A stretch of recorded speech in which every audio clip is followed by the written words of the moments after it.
มาทุกคนเอ้ย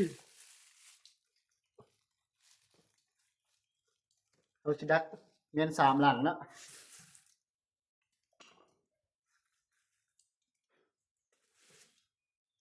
นี่เอาใส่คือเอ็มเปิลนะนี่เอ็มเปิลตามกระห้องนะเด็กสิมีตัวฮอกบ่มีนะทุกคนนะรอลุ้นรอติดตามเหมือนกันนะเอาใส่แล้วแล้วอื่นให้สาวเฮาสิพามาหยาบนะมาเอ็มเปิลนะลองซีเบิ่งเนาะเสียอยู่บ่อืมแซ่บอยู่เดี๋ยวเฮาสิเอามาใส่ตัวฮ้องนะ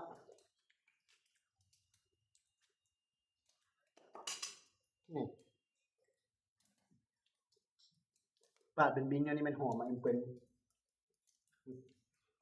เอาสิมาตามกระแตบเขานะ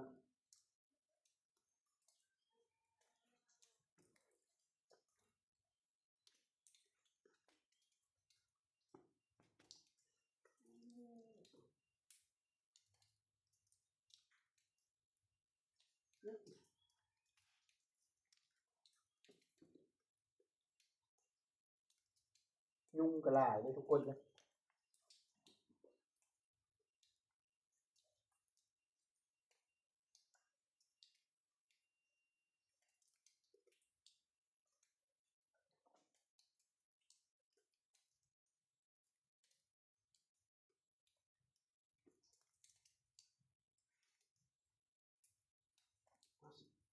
ยุ่งแข็ง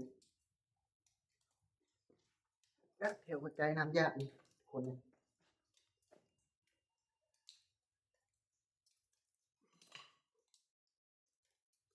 อู้อย่าหาดิ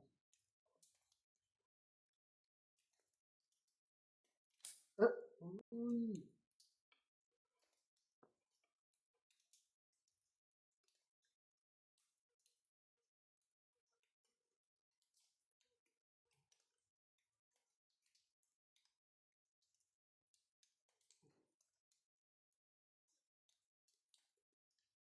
อันตรายทุกคนนะใส่ไปแล้วนี่บวระมัดระวังนี่มีมือแตกแน่นอนทุกคน